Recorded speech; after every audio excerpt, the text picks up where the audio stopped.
Olá, gente, deixar uma pequena mensagem aqui para você, que diz assim: porque Jesus, em Lucas capítulo 11, versículo 30, ele diz assim: porque assim como Jonas foi um sinal para os ninivitas, o Filho do Homem também será para esta geração. Antes dele falar isso, ele falou que a geração era perversa. Versículo 30, ou melhor, versículo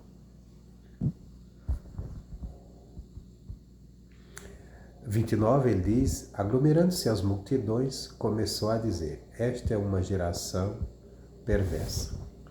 Entenda bem, uma geração perversa, ela não tem direito a ver nada de Deus, porque ela é perversa. Perversa nas suas atitudes, perversa nas suas ações, no seu falar. Então, olhando, ela não tem nenhum direito de ver nada de bem, nada de benefício de Deus. Mas, no entanto, Jesus estava dizendo que ela era um sinal para aquela geração, mesmo apesar dela ser perversa, ele é um sinal de salvação, sinal de misericórdia, sinal de bondade. E ele pegou o exemplo como Jonas. Agora, que sinal é esse? Um sinal de grandes milagres, de grandes maravilhas? Vamos entender que tipo de sinal foi Jonas para os ninivitas. Os ninivitas eram uma geração perversa também. Diz que eles eram muito perversos mesmo, pessoas cruéis com seus prisioneiros de guerra, mas o Jonas se tornou um sinal de Deus para eles. E que sinal foi esse? Nós sabemos do que aconteceu com Jonas. Deus mandou Jonas ir lá em Nínive, pregar que aquela cidade ela seria destruída.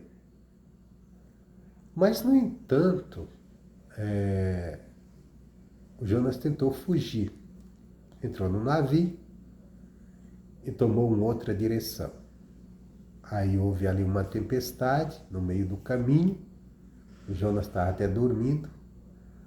Os homens começaram a aliviar o peso do navio, tentando salvar o navio, e não conseguia nada. Invocaram os seus deuses, eles tinham lá as suas divindades, invocaram, não aconteceu nada. Até que eles encontram o Jonas dormindo lá no porão e fala: levanta, acorda e vai invocar o teu Deus. E em seguida eles perguntam: quem é o teu Deus? E ele diz: o Deus que criou os céus e a terra. Aí já ficam com medo disso. E depois o Jonas diz: mas não adianta invocar não, porque tudo que está acontecendo é por minha culpa. E ele conta a história dele. Ele até dá a solução. A solução é vocês me jogarem fora do navio. Eles ficam receosos, com medo, não querem fazer isso, mas ele fala: é a única coisa. E eles, no medo, ele diz: tudo bem, nós vamos fazer, mas que o teu Deus não leve em conta isso, porque não somos culpados, não queremos fazer isso. Não pode jogar. E é jogado, e naquele momento ele é tragado por um grande peixe. E quando o peixe engole ele, desce para o fundo do mar, para as profundezas, e ele, quando se vê ali, ele clama a Deus, e depois, 3 dias depois, ele é lançado fora lá na praia, já lá em Nínive. Que Deus ouve sua oração, atende. Ele poderia ter morrido, não era para ter escapado de forma alguma. Mas, no entanto, ele sai dali com vida, mas sai com a missão, com a ordem não, missão não, ordem, de retornar à missão que Deus tinha dado para ele. E ele vai fazer aquela obra. Ele sai pregando ali durante 3 dias naquela cidade, dizendo que, falando dos pecados daquele povo e que a cidade vai ser destruída por causa disso. O povo ouve e crê na mensagem, desde do povo ao rei, e se convertem, pede perdão, faz até um jejum, se derrama, se humilha diante de Deus e são salvos, não são mais destruídos. Mas, então, olhando por isso, tudo isso nesse relato, nós vemos que aquele povo não viram o milagre que Deus fez de lançar Jonas de fora do ventre do peixe. Eles não viram isso. Então, que tipo de sinal o Jonas foi para eles? A pregação. O que ele veio ensinar. Era o que Jesus estava dizendo. Jesus estava pregando para aquele povo, estava falando, mas eles não estavam dando ouvidos, não estavam dando atenção. E por ser uma geração perversa, um povo perverso, era um povo que estava perdido, pedindo um sinal de Deus, mas na situação, na condição que eles estavam, era impossível de ver sinal. Mas Jesus disse, mas tem um sinal para vocês. Eu sou o sinal. O que eu estou ensinando para vocês, se vocês crerem, se vocês acreditarem, vocês vão ver Deus agir. Vocês vão ver a salvação de Deus. Então até hoje Jesus é um sinal para uma geração perversa. Por exemplo, nós estamos vivendo agora esse momento onde as pessoas agora são... Estou aqui na cozinha da minha casa, é 4h25 da noite. Da noite não, da madrugada, né? Já está amanhecendo o dia. Estou aqui desde o começo. Vocês eu vim para cá umas 10 horas da noite. Estou por aqui no meu quintal, orando. Aqui lendo a Bíblia. A Bíblia está aqui do meu lado. A Bíblia e o meu gato também está aqui do lado. Então, mas o que eu quero dizer, até há pouco, acho que está com uns 20 minutos, que parou um barulho daqui da cidade, que está havendo festa, e tem um povo ali que até há pouco estava ali, ouvindo festa, cantando música nessa festa aí do carnaval, né? Então, quando nós olhamos o mundo, nós olhamos que continua, não só foi a geração daquela época de Jesus, mas continua perverso. A perversidade dos seus próprios atos, a perversidade do seu próprio coração. E o homem em si, no seu natural, é isso, é perverso, coração perverso perante Deus.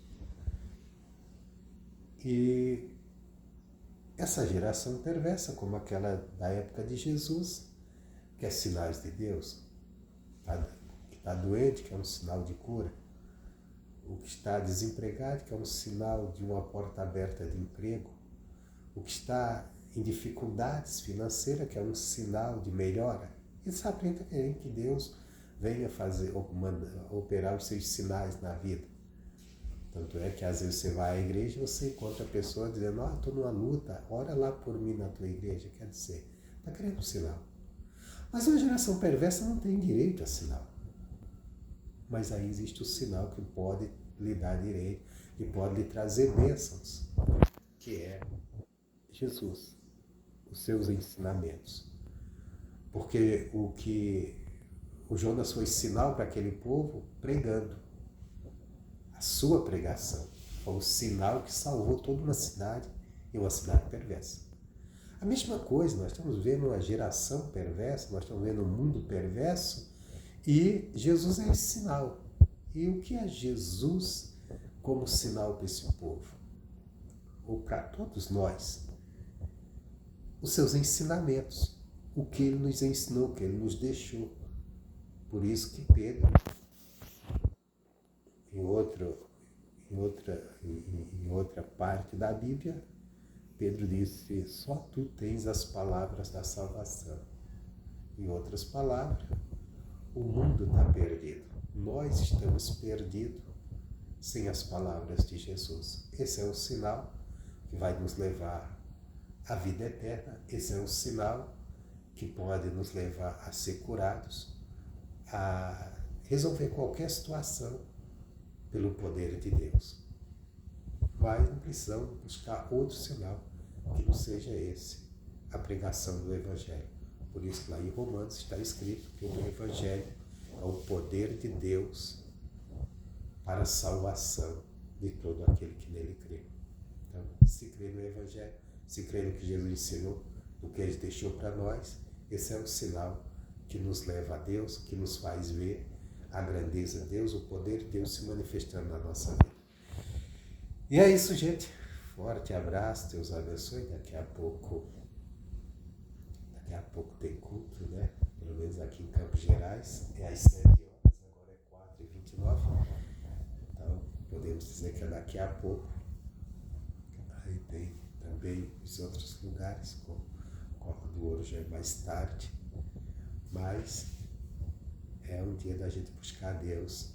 E enquanto eu orava nessa madrugada, eu estava pensando na alegria que está, na alegria, na disposição do povo que estava curtindo essa festa, que daqui da minha casa eu estava ouvindo todo o barulho do som chegando aqui. Eu estava pensando, poxa, tem pessoas lá, pessoas que chegaram ali no começo da festa, sei lá, o começo da noite, começou essas coisas, ali por volta, sei lá, das 10 da noite, 9 da noite, já dava barulho, acho que era isso. E até entregou pela madrugada, agora que está silêncio, agora que parou. E as pessoas estão lá, e elas estão lá por quê? Porque elas têm prazer naquilo, porque cansaço vem para todo mundo. E às vezes o cristão não tem o prazer de vir à casa de Deus.